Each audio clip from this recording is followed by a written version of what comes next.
Ang susuyin natin guys, tingnan natin. Ayan, may park na siya, may ilaw na yung park. Ayan, may ilaw na, may busina. Ayan, may busina. Start natin kung nag-start.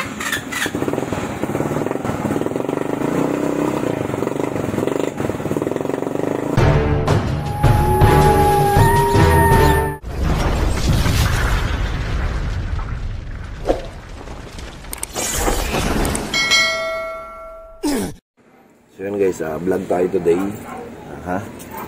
Meron tayong gagawin. Battery to ng gagawin natin is battery ng motorcycle using LiPo4 battery. Ito po siya, 186 battery to. 6.8 to kada isa. Yan. Gagawin natin sa pang motor. Itong mga kailangan natin, itong 4 na baterya. 3.2 kada isa nito. Yan, ito naman yung battery holder, yan, yung tape natin, tawag dito, active balancer, yan. Tapos yung mga pang-connect natin, yan. Tapos tester, unang-una, kailangan balance muna yung baterya natin. So, kailangan ito pare-parehas. Gumagalaw-galaw pa. 3.3.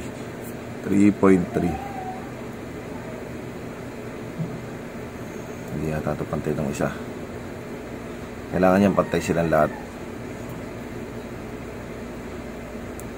Ayan, 3.3. Hindi lang siya maapit. Ayan, 3.3. 34 din yan. 34, okay naman. 34, 35.5.1 lang yung difference. So, okay lang naman yan. Ayan, 33. So, okay lang naman yung mga point lang. Basta kailangan 3.3. Pero maganda to. Sa gabi pa lang, lagyan nyo ng connection dito para magpatay-patay sila. Kumbaga para magpare-pare sila ng voltahe. Pero to good naman na yan. Kailangan natin pag-assemble. Bali-baliktad. Yan, kaliwa. Na positive, negative. Negative, tapos positive. Yan, ganyan yung pagbuo natin. Yan. Tapos pagharap tayo ng side na pwede natin gawing positive, negative. Kunyari, ito napili natin. Yan. So, sa likod niya, maglalagay tayo ng dalawang pahalang. Kunyari, ito gagawin nating negative. Tapos ito yung positive. Dito sa likod, maglalagay tayo ng dalawang paganyan. Para magparal sila. So, yung natin, maglalagay ako dalawa. Para, matibay. Yan. Lagay tayo ng dalawa. Liling ko na lang kung saan natin ma-order itong mga to. Ayan, dito yan. Tapos yung active balancer, ilalagay na din natin yan agad para mabilis. Ayan, yan. Tapos isa.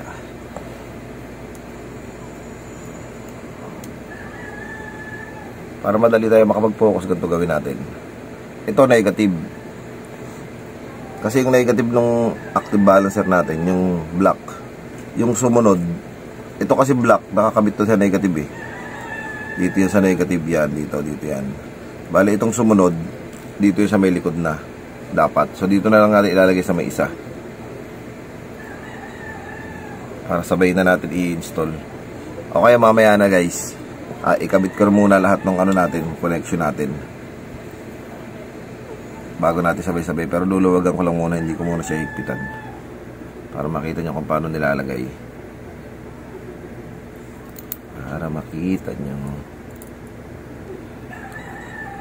guys. Sa pagkabit nito dapat hindi kayo magkamali, kasi pag nagkamali kayo, iinit to, aapoy.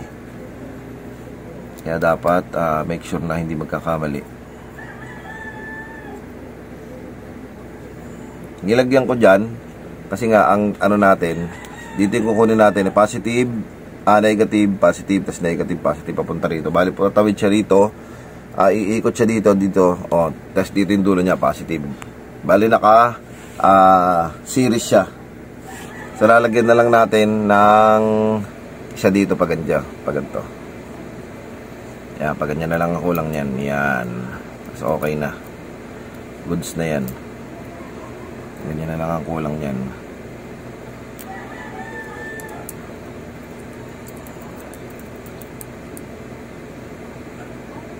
Yan, bago natin ilalagay yung wire.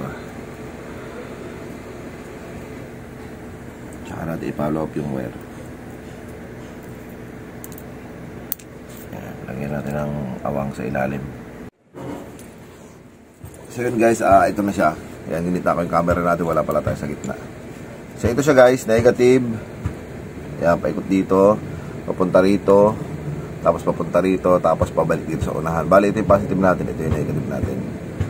So ngayon, ang gagawin ko muna, ipitan ko muna itong mga positive. Ayan. Positive muna. So itong battery natin guys, marami nang nagbibuild nito. Ang bentahan ng iba rito, kapag kadilagay nila sa... Kasi yung sa atin, hindi naman natin ilalagay sa lagayan. Kasi may nabibiling box na maliit, yung pang baterya talaga. Hindi naman tayo magbibuild ng ganon. Dito lang tayo eh. So, ito na lang gagamitin natin. Yung ganon, yun maganda yun. Kasi kumbaga mukha na talaga siyang baterya. So ang gagawin natin, lalagay natin. Ang connection kasi nitong ano natin, active balancer. Itong black sa negative to eh. Tapos sunod-sunod yan. So itong black, dito yan. Turo ko na sa inyo yung connection. Dito yan, black. Yan, dyan nakaipit yan eh.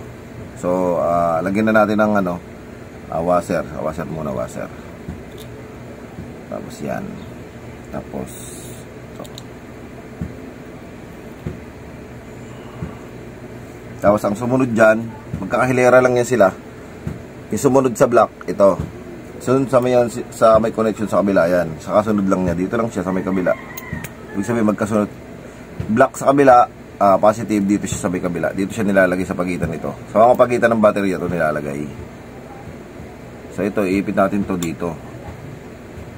Buka ko lang ng konti para may madadaanan yung ano natin. Yan. So, dito siya natin iipit. Ganyan lang siya. Itong active balancer, maganda nilalagay ito kasi nga para yung laman nila hindi sila mag-over-over.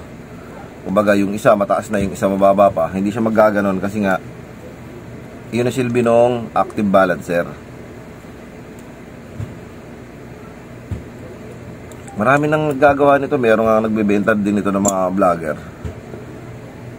Yan. Sunod naman dito, di ba? Dito siya tatago sa kabila. Doon naman natin ilalagay yung kasunod. Ito. Yung panggitna. Yan. Magkakasunod kasi yan eh. Ito naman gitna. Yan naman ilalagay natin dito. Angat na natin ng konti para maisingit. Kaya nga dalawa din yung nilagay ko eh, kasi para naisisingit ko sa gitna. Para madali lang siyang ilagay. Kasi pag dalawa, ay ipit siya sa gitna. Maganda pag naiipit eh. Ipit na ipit, sabi nga.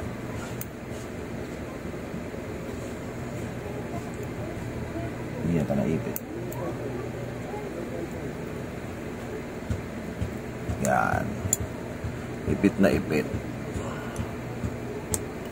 Tapos sa ganito kasi, mabilis lang ikabit to kasi nga, aapat, lilima yung wire.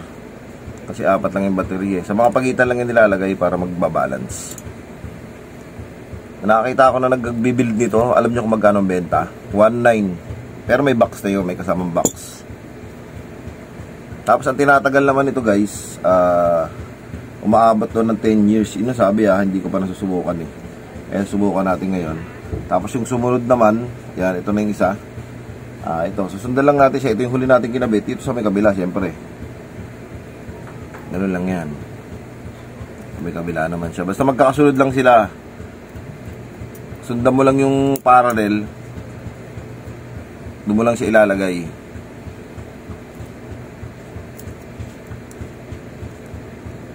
Gusto ko kasi nakaipit sa ilalim eh. Ganda pagka-ipit. Para secure na secure. Ganun ganyan o. Diba? Ingatan nyo na, huwag nyo mapagdidikit ha. Kailangan pag mag-build kayo nito, dapat maingat kayo. Para hindi magdikit-dikit. Yan ang ganyan na pag-build.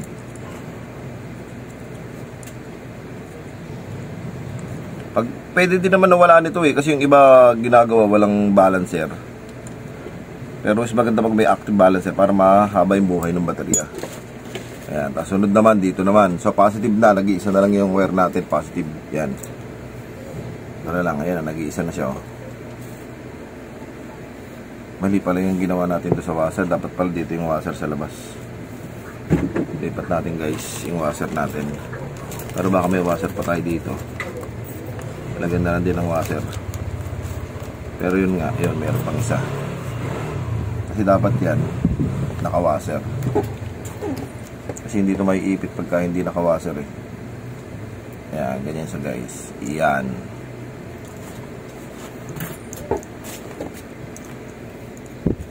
Yun o, ganyan. Ganyan pagkabit ng ano yan, active balancer. Ipaporma na lang natin yan. Tapos yan na.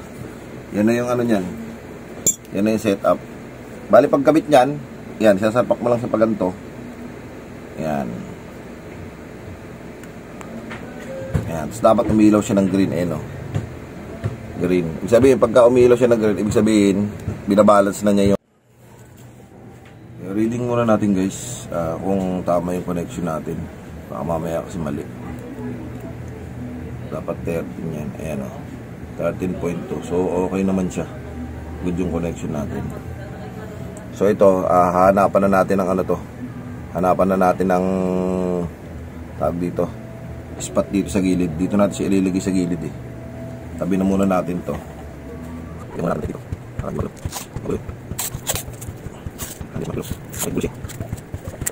Yan. Tapos ito, hanapan natin ng pwesto. Saan ba maganda? Dito na lang. Diyan natin ilagay. Kailangan ko talian na to.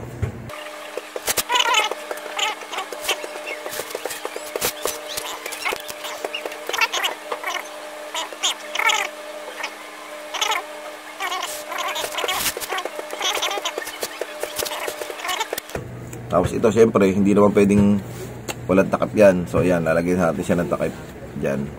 So, lalagyan din natin ng takip sa side para positive negative lang yung nakalabas. Nag-gets nyo ba guys? Ganyan ang gagawin natin. Yan. Pagkalagyan natin para. So ibaw natin para. Mas guys, kailangan natin. Ano ba? Wala yung kanem. Iwasan ko dito para yung kalalim. Iwasan. Yan, wala. Hindi ko yan. Yan. Pagkawa natin. Tingnan natin yung dito. Yan. Hindi mo naman. Bakit ng ilaw sa atin? Pero kapag mag-isip. Yan. Yan. Para iyo tayo sa. Sabi tayo pagiging. Dito para lang. Lalipas. Lahat niya na. Yan. Putol. Yan. Yan. Dito natin. Mas dito sa natin. So kakabit na natin dun sa motor. Para makita nyo kung umaandar ba siya.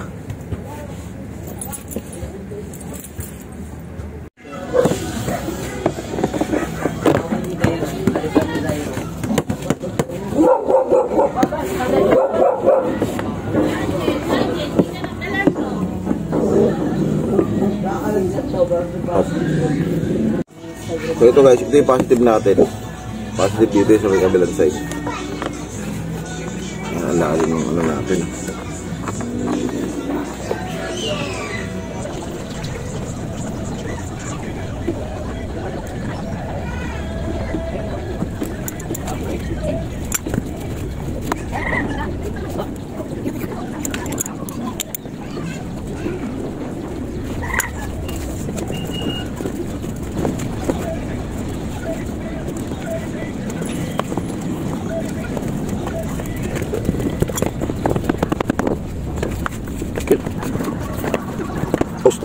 Ang susuyin natin guys, tingnan natin, ayan may park na siya, may ilaw na yung park. Ayan may ilaw na, may busina. Ayan may busina, start natin kung nag-start.